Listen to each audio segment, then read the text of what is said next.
This is the Extended Gamut Podcast. I'm Jeff. I'm Andy. And today we are going to talk about the new Latex R530 all-in-one printer. So stay tuned. We can't wait to talk about it.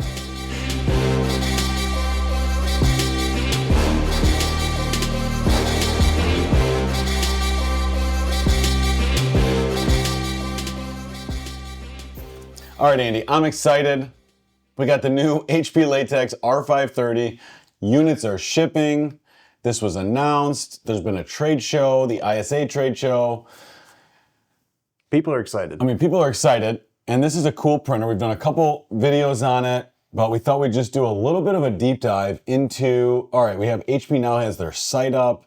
They really do a great job showing all the different angles of the printers. We just thought we'd talk you through the printer itself. Yep. So if you don't want to get online and surf the web and use your brain, just listen to us. We'll surf the internet, and you can hear us talk about all the things you need to know about this printer. You basically don't even need a sales rep. Just go online to itsupplies.com, buy the printer after listening to this, and we'll move on. Yeah. Why don't you sort of start guiding us through this one printer with endless possibilities? Endless. Yeah. And while you do that, I'm going to get some of my liquid IV. I got my liquid IV into my water, and you got a new workout. You got a new workout routine. New workout. Just finished spring season of the paddle tennis. Had a really tough loss in the championship last night. Many paddles were thrown. Many grown men acting like babies and really acting like that's the way they provide for their families. Yeah. My youngest daughter said, "Dad, if you win, you're going to get the look of joy from me. And if not, it's going to be the look of disappointment." And I was like, okay, why don't you go to bed? Daddy's got to go play paddle tennis. So anyways, one printer. Sorry to hear this. I know, it's been rough, but yeah. Well, hydrate. We're going to get through it. Let me hydrate. All right. And if anyone knows the muscle that's right behind your knee, if you could chat that in, put that in the comments below. Yeah, I did a workout yesterday, and there's a muscle I never knew I had, and it is sore. Yeah. So, I'm sure audience will know. The audience will know. Andy, people want to hear about printers. Yes, they don't care about paddles. Okay, that's what I've been telling you for a long time. All right, let's do it from the top down. So you can see we are looking bird's eye view, looking down. So the biggest, I think let's start with probably the most important part of the printer, and it's the form factor. Yep. The fact that it can fit into places that other flatbed printers cannot. So HP has designed this to be able to fit through, I think, 68-inch doors without doing any modifications, 63-inch doors if the tech has to, make a couple modifications to pull it in. But that allows this printer to go into small shops, places that have, less than standard double door sizes. And if a door is 36 inches and a double door is 72, it fits in no problem. But It can even get down if you have maybe, a couple 32-inch doors, and you're like, I have 64 inches. What can you do? It's about a 45-minute thing that the tech can do that takes a couple pieces off that standard would be on and can even fit it through that. Yep. Yeah, so this top-down really gives a good view. So as you're looking at it, from the top of the screen is where you load the printer, and then through the bottom of the screen there is where it would come out. And so you're going to need space around the printer to be able to feed boards, depending on the size boards you're using. But the footprint itself is very slim and compact. So as we scroll down, this site is so cool. We're going to spin around the printer, and you're able to see the screen there. Yeah. So whereas the previous or I guess still current R series, R1000, R2000, you have two screens from the front and the back. So you have one screen here. It's a little smaller, but it's also much larger than what you'd find on the 830, 730, roll-to-roll printers. And it's got some it's a newer interface, really easy to use. Yeah. Straightforward. You can see the inks on the bottom. So these are 3-liter boxes of inks.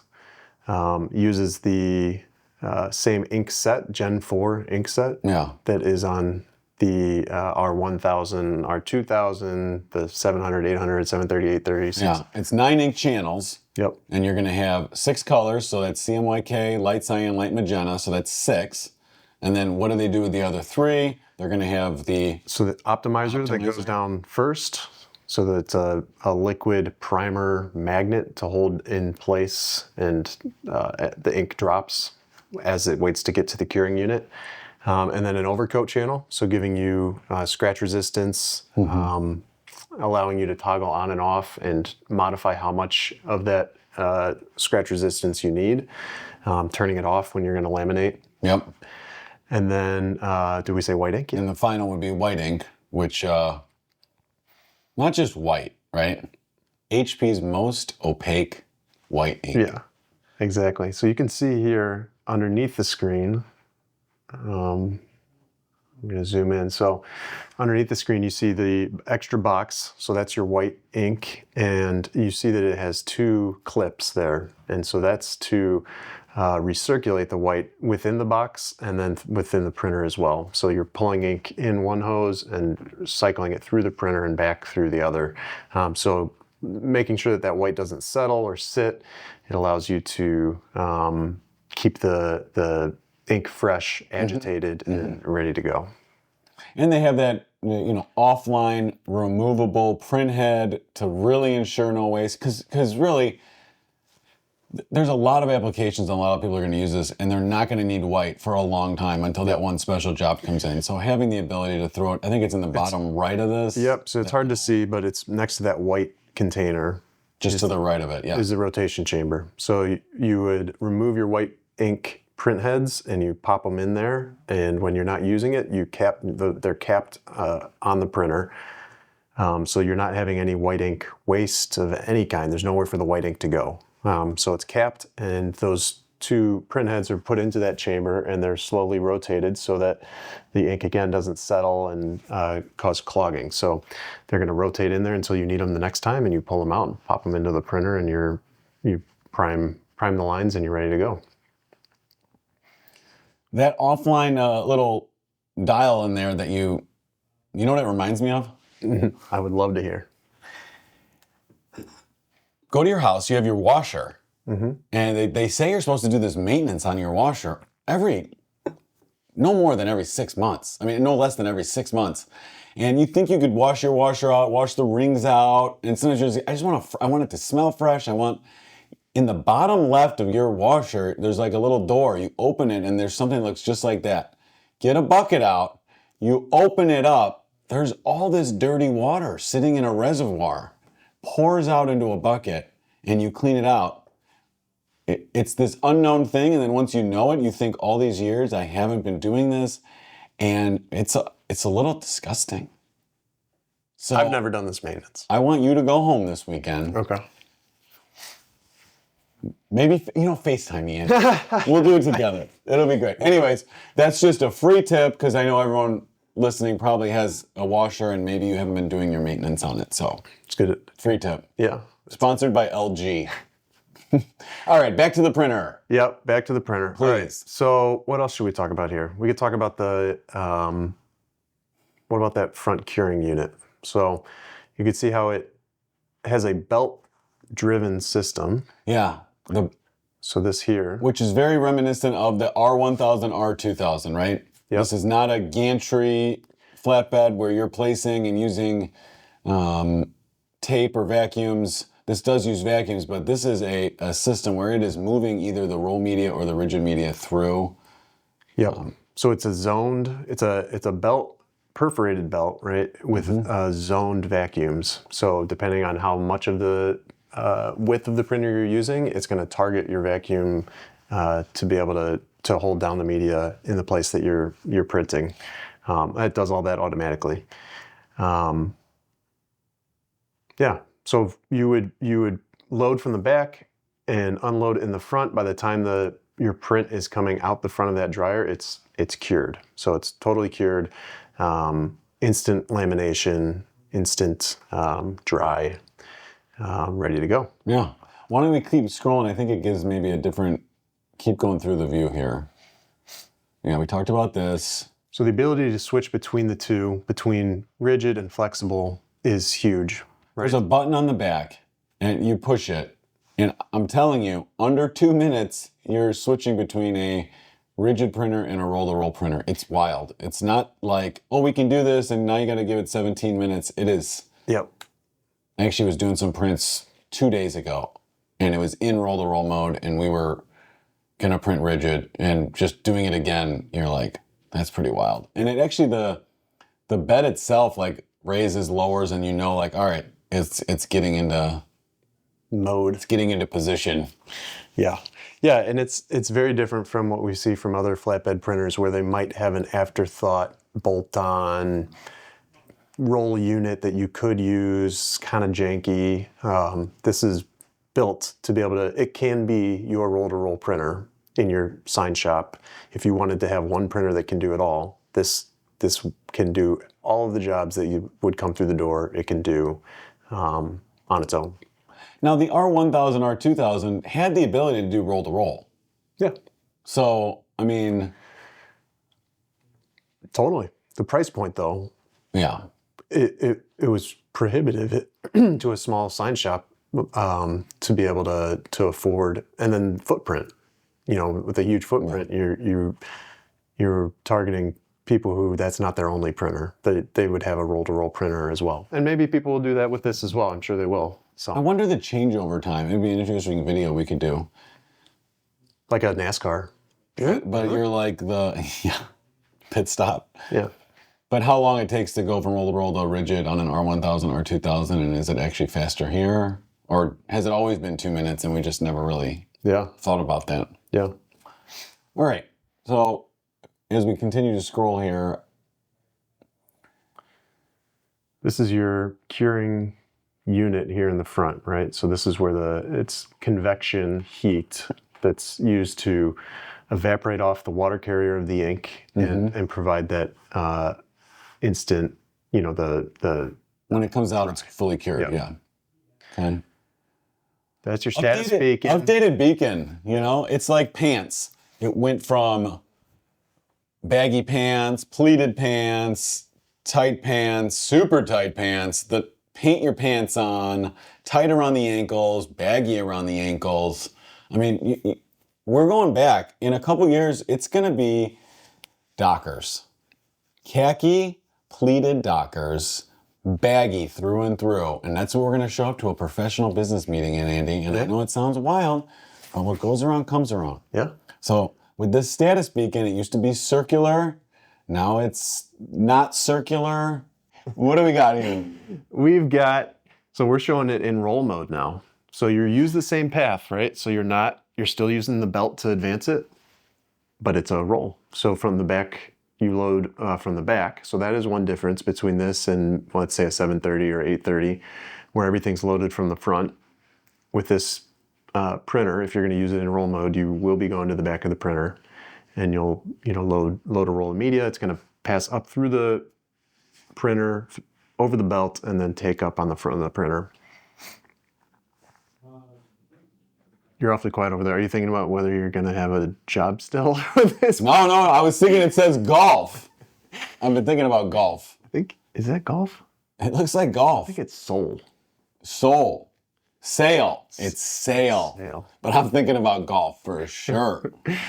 Did I tell you I went to the Masters? Show me your shirt. This is now my 19th shirt I bought while attending the Masters. My wife still hasn't seen two. Show him your gnome.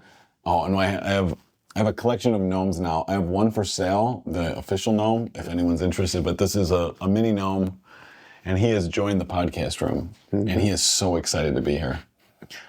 My daughter saw my larger gnome in my office at home, and she walked up to it and says, "Dad, you keep him right there." I said, "Yeah, I can trust him." And I said, "What are you talking about?" She's like, "I just trust him." And I was like, I'm very confused, but you need to tell your mother that this gnome really needs to stay for your sake, because one day I'm going to show up and that gnome is going to be gone. Yeah.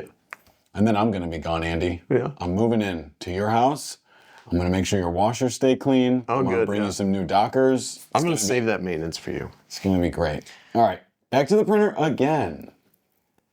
So yeah, so highlighting flexible, rigid media, whatever it is, we've been printing on a lot of different materials. We haven't found really anything that's struggled with Yeah.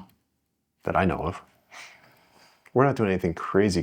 Yeah. But Uh-oh, look what's coming in here. flying from the bottom of the screen. So these are your tables.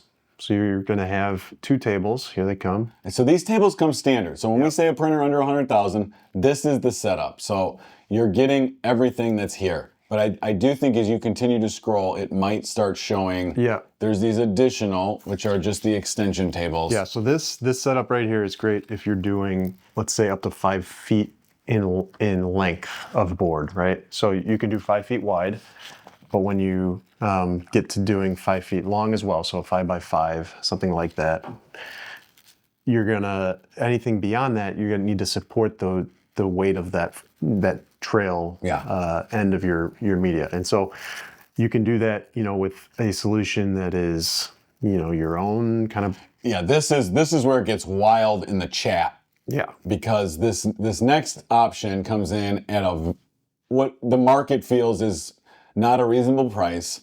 And so there's a lot of people online. You could check out some Reddit threads of just workarounds that they have of not spending the extra, is it 20 grand? Yeah, something like that. I don't even like to think about on that. But I mean, it's an option.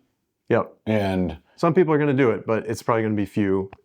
But whether you use HP's extension tables, which is the the additional cost, or you do something yourself, you have to find a way. If you're going to put a 4x8 through like this, you have to find a way to support it so that it can pass through the printer. So. And I am not saying the plan is to do what I'm about to say, but I am saying historically, white ink and extension tables have been used by manufacturers abroad to be utilized as a promotion. Yeah. And so we're not at that point, but I do think sometimes there's prices put on because if I said you can get, because there used to be a promotion, extension tables for $1 or white ink for $1, now they're giving something away that has a perceived value of $22,000 as a promotion. Yeah. And I mean, good or bad, it's. Yeah. Is what it is. It's like I'm a history teacher. I'm just saying historically. Yeah. So. That's your kind of footprint at its most, expansive. Yeah, good word. So you're looking at, we did a whole video, I don't think it's posted yet, maybe by the time this goes up, looking at, here's the footprint we think you need. HP has their footprint that they recommend. Here's a minimum footprint we think you would need in order to fit this in the shop in a couple different modes, one of them being fully extended like this. All right. Look at that. And that's how fast it prints. Look. Yeah, just like that. I could do this all. Yeah, all right. Let's keep strong because, all right, we're almost to, maybe we've been talking about this printer for about 20 minutes. We reached the end. This is it. This is it? That's it. Top-down view. Beautiful print. What more can we show? Well, we'd love to print some samples for you. We'd love for you to come to the Chicago area right by the airport and see the printer. We have one in our demo center. We even found a trick on this screen that they have that there's a cord that we can attach to it, and now our screen itself is duplicated onto the touch screen on the large TV, so you can really see what's going on there and learn. But we'd love to talk to you about this printer. We have the R1000 as well right now, so you can see both side by side if you wanted to see. Here's the two 64-inch offerings. Why is this one, half the price almost of the other? Or the new HP Latex 830W, which is just roll and not a flatbed option, so you could really just see the entire thing. So or hear me out. I'll go. We also have a traditional UV printer as well. So we have a Epson V7000. So you can see, well, here's the footprint of a 4x8 printer. Here's the footprint of a smaller printer. Here's the print quality. So I also have an Epson Workforce printer in my office. If you'd like to see that, I mean, where do we stop? Yeah, we'll show you around. We'll show you any printer in the building. Yeah. How many printers do you think we have now? 25? It's got to be 30 probably. Maybe. Yeah, we got a lot of printers. Come check them out. Printers. All right, thanks for watching, listening to this latest edition of the Extended Gamut Podcast featuring the R530. It's been a pleasure. Pleasure's all mine, Jeff. And don't forget, clean out your washers and dryer. Really clean out your washer. And if you need fashion tips, don't ask Andy. Ask the Docker King. And if you need a gnome, it's like $500. How much? What do you think you'd settle for? Right now, I'm holding firm at $500. Right. It's Bitcoin. Yep. Okay, it's not Bitcoin. It's not Bitcoin. All right, that's it. We'll see you.